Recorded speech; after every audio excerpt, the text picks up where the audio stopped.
Hello everyone, my name is Neil Cairns and I'm the Applications Manager here at GSS. So today we would like to have a wee look at response time and what factors affect that.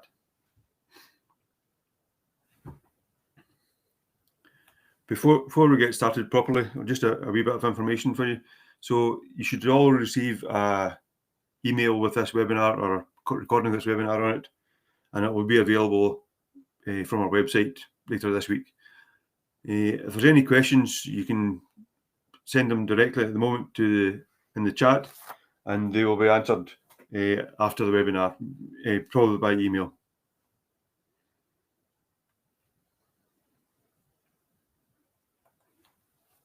Okay, so just to start with a quick summary of what GSS do and are. So we design and manufacture a range of solid-state NDIR CO2 sensors. We use our own in-house manufactured LEDs and photodiodes, which we grow on our own molecular beam epitaxy system, which is a facility we've had from the start of the company. We do a range of standard and also do some customized sensor options to meet unique applications. So we were established in 2006, so we've got 15 years of experience in this type of CO2 sensing. And we use a patented LED-based system for CO2 measurement. So just a wee bit backwards to start with, what is the kind of basic principle involved in this type of measurement? So the basic principle is we use an IR source and we shine it through a known volume of gas. It doesn't matter what the volume is, it's really the path length which is critical, and the path length varies on the type of concentration you're using. But the basic system is, as you can see here, we've got an IR source, we've got some gas in a chamber, and we've got a detector at one end. Now we know that the IR will be absorbed to some extent by the gas, and that amount of absorption is described by the Beer-Lambert law, which was talked about down here. So the Beer-Lambert law gives you a relationship between the absorption of the IR and the gas concentration present. What we need to do is we need to know what the IR level would be without the gas, and then we can measure the difference when we've got gas present. Now, many gases absorb, but not all gases do absorb at infrared. So we can see there's a spectral chart here which shows some of typical gases in the mid-IR range. And we concentrate on CO2 as our measured gas. And this has a typical mid wavelength of about 4.25 micrometers. And this is where our LED wavelength is centered on, which allows us to select CO2 as the measured gas. So now on to what we're actually interested in, is response time. So you'll see response time defined in different ways in different data sheets and all over the place. So we typically use T90 and T50 is another one which is frequently used.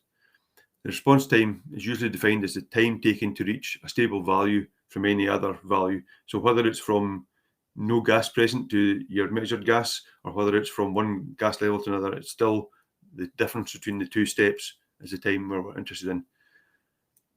So T90 is the most common metric, and it's one we tend to use in our data sheets, etc. So it's when you get to 90% of the target value. So it's always a slow iteration to get to the last wee bit, but T90 is a good measure of the response time.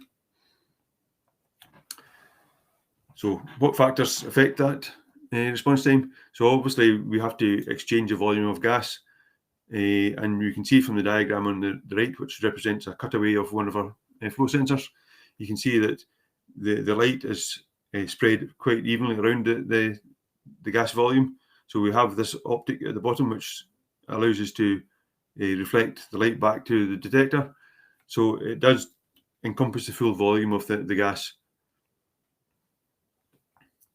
And depending on how you apply the gas, you either have the gas flowing in this example, that's what's happening, but frequently for diffusion, it would just be a membrane filter. But either way, there is an exchange of gas. And obviously the flow port enables a faster throughput of gas, so it allows a quicker exchange of gas and hence response time.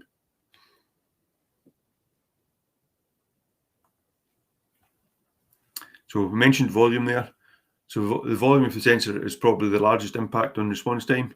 So if you have a large volume to exchange gas, it takes a long time to do it. It would just make sense that if we reduce the gas volume, then you will make it easier to have a faster response time. So as a rule of thumb, it takes about 5 times the sensor volume to actually purge the old gas out and get the new gas in.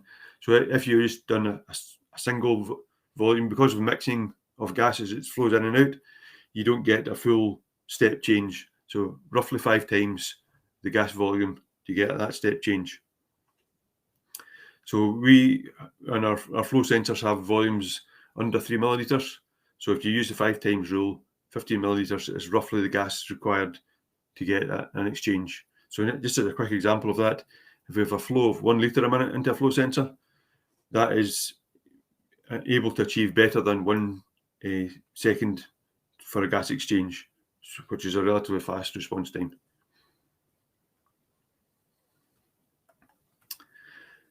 And the other thing which affects the response time is measurement rate. So there's no point in trying to achieve a fast response time if you only measure once every 30 seconds or 60 seconds or whatever.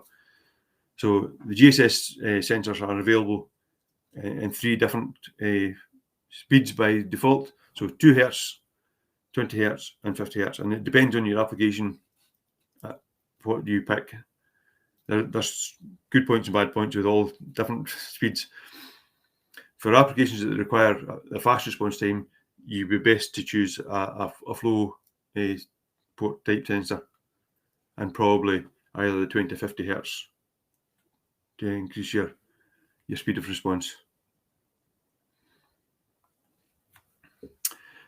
We also offer in our sensors a digital filter, which improves the signal to noise, but has obviously implications on response time as well. So increasing the filter increases the number of readings required to reach a stable level. And we can see on the right here, our default filter setting would be 16, which is this grey line here. And this is actually using a Sprinter R sensor, so it's a 50 Hertz sensor, and this is a 2-second pulse of gas being supplied to it. So you can see filtered line, the T90 is probably just over a second, but if we use the raw data signal, which is blue data, you can see that T90 is down around about 150 to 200 milliseconds, so relatively fast. And obviously you can vary the filter setting up or down depending on your application or what your requirements are for speed of response. And decreasing the filter obviously decreases the lag in your signal almost, and with no filter you're on this blue line, which is the raw one. So assuming you're using a flow system to get a quick response, you'll probably use a pump in order to achieve that. So diaphragm pumps are commonly used for sensor applications due to the availability of sizes and generally a low cost. They're usually contamination free, so there's no oil used in the typical diaphragm pump. Some other styles of pump will use oil, which will contaminate the sample, which is not good for the sensor. So once you've identified the flow rate to achieve, then remember to use the response time rule of thumb of 5 times the volume. And also remember to count for all the volume between the sample point and the sensor. So if the pump's in that path, you need to include the pump volume as well. And select a pump that can provide a suitable flow. Ideally, the flow is in the mid-range of the pump flow rate. So pumps are usually specified as a kind of a range of flows. So select a pump that gives you the middle of that flow is what you're looking for. As I said earlier, it's essential to have a clean sample. So you may need a particular filter. It depends on what you're sampling. You know, if it's a clean environment already, you can get away without the filter. But in many cases, you'll want to have a filter. And that filter will add restriction and consequently pressure variations in your flow path. So if you've got a filter, then the pump, then the sensor, and you're pulling or pushing the sample through the centre, then you may have an increased pressure, which you have to take into account.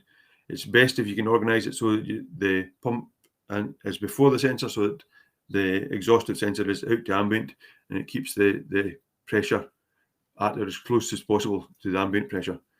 If you have a pressure effect in your sensor, then you'll need to compensate for that and measure the pressure, or have a estimate for what the pressure is and apply compensation to the readings. So just as a quick example of how you would work out what to do. So if we want to have a T90 of, say, less than a second, and with a pump and a tube volume total of about 7 millilitres, plus a sensor volume of 3 millilitres, so that's 10 millilitres in total. And using our rule of thumb of 5, that gives us 50 millilitres of flow just to get that change of gas we're looking for. So 50 times 60 seconds is about 300 millilitres, or 3 litres per minute, to achieve that. So if you get a pump within that range and you've got these volumes, then you'd expect to get your target of under a second for response time. If we want to add digital filtering, and again, this is similar to what we showed before, this will increase the response time, but you may wish to have that based, depending on what your expectations on signal to noise are. And there's further information on this in our application note, which is AN005, CO2 sensor response, and you can get that off our website.